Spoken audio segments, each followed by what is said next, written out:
My name is LaDarryl Winsley. I am 23. I participated in the Works program in 2018 and 2019.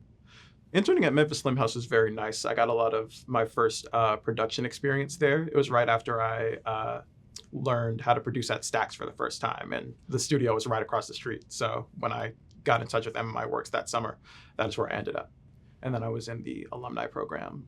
It was during the fall semester of my senior year. What the alumni program taught me specifically was interacting in a personable manner when it comes to business relations. Like, having business meetings is not something that I did or ever thought I would have to do in my life as somebody who makes rap music. You know what I mean? I thought I would just kind of have to sit down and say, hey guys, I want this promoted. And then they would go off in their corner and do it. But the alumni program kind of taught me to not just how to identify goals for myself, but how to communicate them to people who can help me achieve them.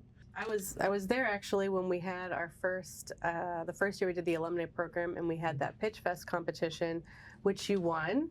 Can you tell me a little bit about that project and how you developed it? Yeah, what that project was Off the Dome. It was a freestyle competition that I was planning to host repeatedly around Memphis.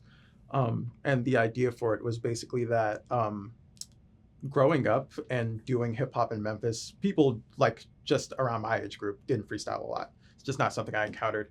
And I remember watching a lot of videos of different communities in the West Coast and the East Coast that had cultures that were built around it, you know what I mean?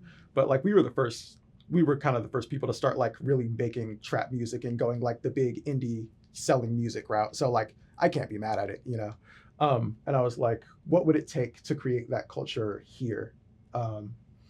And the idea behind Off the Dome kind of sprouted up as, well, if people kind of just had fun, you know, freestyling and had a reason, quote unquote, to start doing it and start learning how to do it, they might be more interested in it. I would definitely like there to be a freestyle scene. That would be awesome. But if I have anything to say about that, that's going to be invented by me. So my ultimate goal as an artist has always just been to make a livable income off of music, you know, whether that be touring, streaming, doing local events, etc. You know what I mean? My short-term goals, and I say short-term as in the next few months, summer, next year, etc. Those have kind of ramped up exponentially. And that is a long story. I finished school. We'll start there. I finished school last year, the recording technology degree at University of Memphis. I went to school in the first place, not because I wanted to work in that field, but because I wanted to learn how to do that work for myself, you know? And that mission was certainly a success. But since then, I stayed busy through the fall. Or I finished school. I had the regular summer vacation. I stayed busy through the fall. I stayed busy through winter. After Christmas, things started slowing down, and it started dawning on me just how much time I had. And the decisions I made that led to me having all this free time, you know, they made sense. And I did it all on purpose, you know, I set myself up to be in a position where I wouldn't have to work a bazillion hours a day. I still have ambition, you know what I mean? And it's not that it has gone unsatisfied, because I've been making some moves, but they haven't led me to anywhere prominent yet.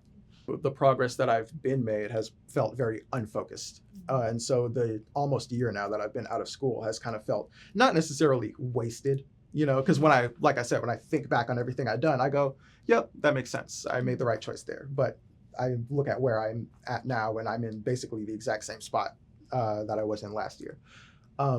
And so I kind of woke up around Easter, and I was upset about two things. I was upset about that, and I was upset about a personal issue that I have with a friend, where they kind of just gave me the cold shoulder. And then for the next 2 weeks, I kind of locked down and I made a new project. And that new project is what I'm hoping to push to the forefront. I had music that I was working on before and all that, but it was kind of wrapped up in plans. You know, like I say, oh, I want to have a video shoot for this. I want to do promo for that. I want to do a collab for this. And it all gets kind of wrapped up and it takes weeks and then months. And then I can't do anything with it. And I was like, what if I just made something right now that I could do whatever I want with? And so the frustration from not really doing anything with my career for a year and the frustration from my friend turning their back on me kind of combined into this new project.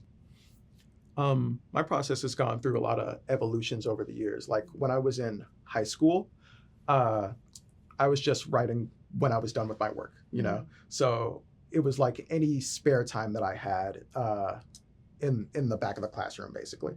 And then I got to college and then COVID happened too. And I just had a million hours to sit at my desk. And that was an adjustment. And so my creative process since then has looked like I will sit at my desk, I will make a beat, not necessarily all the way, you know, I'll lay down every track and then I'll get up and go do something else for a while. And then I'll come back, I'll mix that beat and then I'll get up and go do something else. And then I'll come back and I'll write lyrics and I'll get up and go do something else. And then I'll come back and I'll record and I'll mix and etc.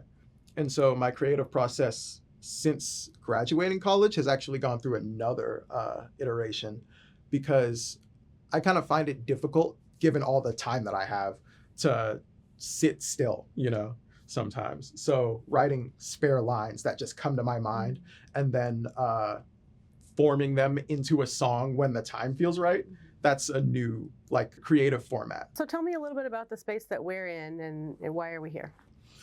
This is Second Pres. I've been working here for 2 years now, going on 3. I was trying to get experience for sound fusion.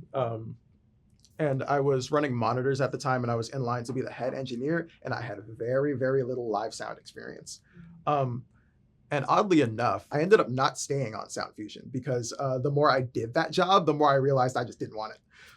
And I stayed here because it was very convenient. I was in college, so like I didn't have a lot of expenses at the time, you know?